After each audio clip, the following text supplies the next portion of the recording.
Radio. All right, good morning to you. It's 8:45 at iFiber One News Radio. Daybreak with Jeff and Carol, and it's time for us to dive on into a great conversation with the Port of Shelton, and Port Commissioner Dick Taylor is in studio with us, along with Executive Director Wendy Smith, Deputy Director Wendy. Okay. She's deputy director as of today. All right. Very good. How you guys doing? You're doing great. Good to see you both in here. What's been going on? Well, I'm glad to see you guys in here with all. Let me see your hands. We got all fingers. Oh, we're all good. So you came out of the floor. fire. I didn't shoot off not even one firework this week. Well, we were very lucky. Okay, tell us. Because the people on the radio can't see this, but there you go. That works perfect. Oh, what is podcast? What do you think it is? Bowling ball. It's a bowling ball. Yeah. These are pieces for the people on the radio. These are pieces of a bowling ball. Half of a bowling ball? You think, Wendy? That somebody put fireworks or explosives in them and blew it up. In the finger holes? Probably. Yeah, oh my gosh. Yes. On the port, out near the abandoned runway. Oh, jeez. So when you look at this and the power that caused that, I'm amazed that nobody was hurt. How far? So you found those two pieces? Yeah. Yes.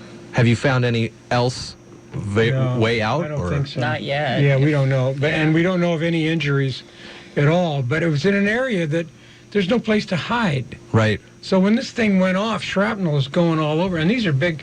For the folks, this is about, a half of a bowling ball? Yeah. Quartered. Wow. Amazing. It's shrapnel like a bomb.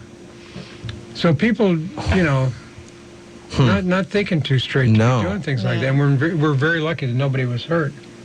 Scary. We're happy that nobody was hurt. But And this year, more than any other, our maintenance guys, they always do their morning walk-arounds, check-arounds, drive-arounds, and they found these, and they found lots and lots of just, debris from, there was a lot of fireworks out there this year. Really? So people just sort of headed out there? Yeah, it's an open space, so they'll go out there and do stuff. So we didn't have any fires Well, that's good. So we're happy for that. Yeah. Oh, and nobody was hurt, so that's good. But people ought to. Nobody's reported it to us anyway. And then what do? You say, hey, let's try blowing up a bowling ball. Well, I mean, how does that pop in? I don't know. No, I mean, I could see using it as a cannonball. Yeah, but not sticking stuff in the finger holes and to see blowing what it up. happens. And you can see where the explosion took place. Yeah. On these pieces. So if this goes off and somebody calls or whatever, and the sheriffs or the cops show up, that's big time. Is that trespassing in addition to shooting off fireworks? I don't know. I don't know what the charges would be, but it certainly could be.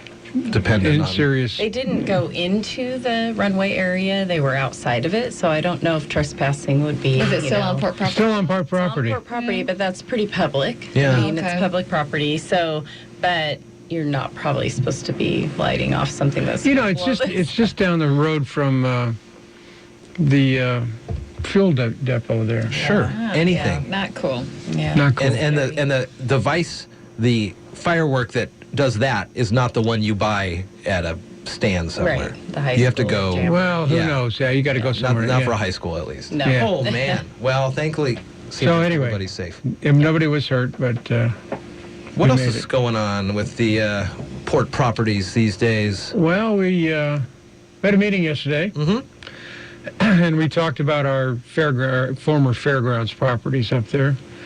There'd been some discussion as to whether or not we should just knock the buildings down. Yeah. And we decided to not knock them down right now. Okay. But to look at them and see if there's anything that we can possibly salvage for usage of those buildings. Let's look at it with a serious critical eye on what can they be or what could they be used for.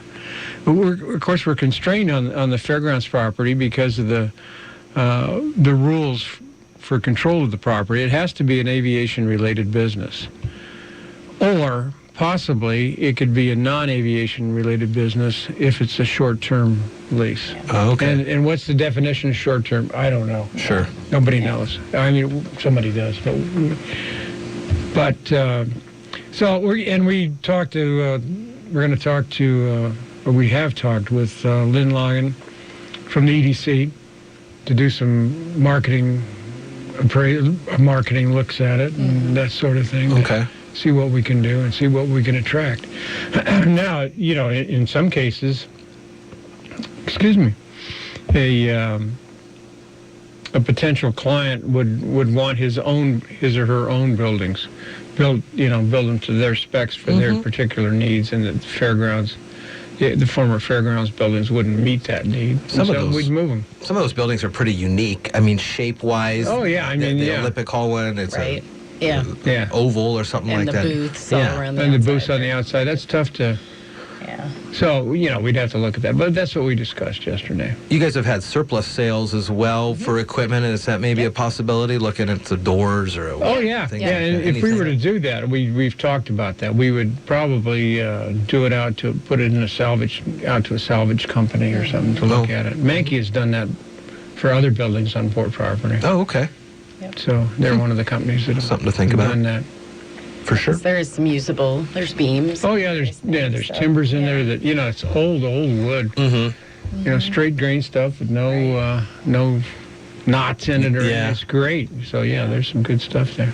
What else is going on with the Port, Wendy? Well, what I was going to say, just in addition to that, is Lynn Longan was at our meeting yesterday, and she talked about she's involved with the PAC 5, which is the 5 counties surrounding EDCs, and they've all been kind of looking at our airport as a little bit unique compared to the other airports around, and so they, as a group, are kind of looking to target Sanderson Field as more of a regional approach to this marketing concept. So that particular property would be probably prime, and then with the Hall Equities kind of on the backside of that, might be really a great thing for the future. So yeah. It's got to be good too after the Cascadia Rising event to show that you guys have got the infrastructure there on site for a big organization like the Army to show up. Right. Yeah.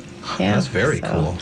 The other thing that's going on is on my desk, waiting to be read, is our grant offer from FAA for the new apron run-up. And so that was a planned project. It's all grant funded. 95% of it. So we just have to match 5. And that's going to be starting September 1. Good. So I just have to sign the offer as soon as I read it. And it's... How long is that project? Shoot. I can't remember the exact days. Okay. That's a good question. It's not a long project. It's not a long project. Probably within a week. I think, well, not within a week, no. It'll be longer than, it'll be, a certain number of, I want to say it's maybe 2 to 3 months, but sorry, Brandon, if I'm getting this wrong. I need Brandon's expertise, but we decided to start at September 1 rather than earlier, based on the streak-horned lark. Their nesting season ends August 31. And so it's just an easier process. You don't have to do all the environmental studies and that kind of thing to start it after their nesting season. Oh, interesting. Yeah, when you guys first walked in, I just glanced at that. I thought it was part of the old runway. Oh. That's really bad. Yeah. Yeah, this is why we got to replace it. Yeah.